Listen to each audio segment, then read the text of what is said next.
nuestro centro está allí en donde nosotros estamos, que uno es, vive, siente allí en donde está. Y en este sentido, ahora mismo, evidentemente, Ocebreiro es mi centro del mundo, porque además es un centro del mundo que hace que el mundo venga a nosotros, porque Ocebreiro es una aldea universal en donde nos encontramos con gentes venidas de tantos lugares del mundo.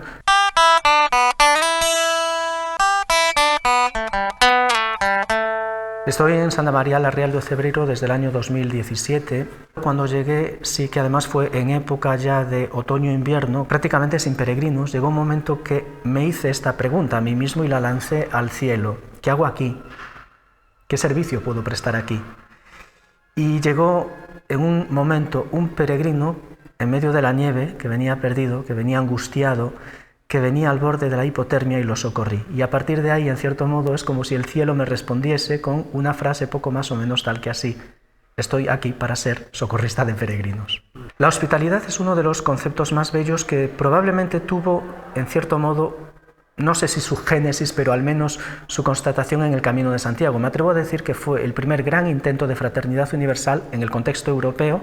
Se trata, en definitiva, de un concepto de humanidad muy hermoso, que es hacer ver a la otra persona que llega a ti que es una persona digna y que además, en cierto modo, también te permite a ti el ofrecer lo mejor que el ser humano puede ofrecer, que es también desde la generosidad, el compartir lo que tiene, pero sobre todo lo que se es.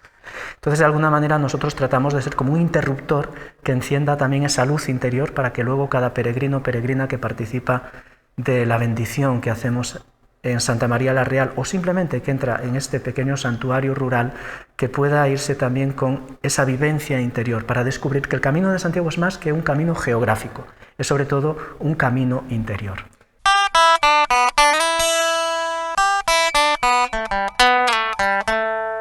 Ocebreiro es contacto con la naturaleza, el espacio natural, que además es tan importante en el Camino de Santiago. Es una de las experiencias que suele marcar más a los peregrinos, reconectar con lo esencial, volver a la naturaleza.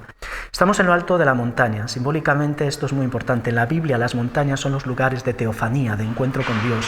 ¿Por qué? Porque son los lugares que están más cerca del cielo.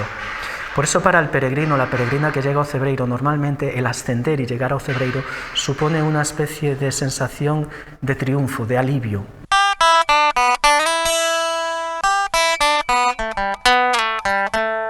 El Cebreiro Santa María la Real de Ocebreiro tiene una historia prolongada en el tiempo. Fundación siglo IX, sabemos que en el siglo XI se establecen ya monjes benedictinos franceses para la atención de peregrinos, fundando un hospital.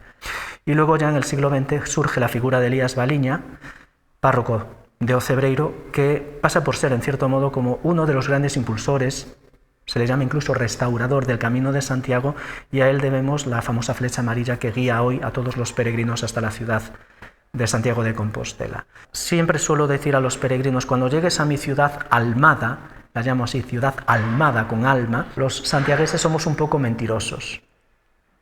No acaba el camino aquí, en la ciudad, ni en Fisterra. Comienza tu auténtico camino, es la vuelta a casa y es el recorrido que es el camino de la vida.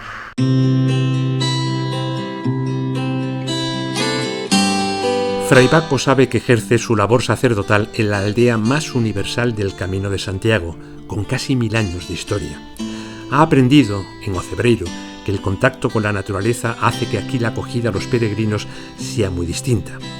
Disfruta con el lenguaje del camino, que es también el de los gestos.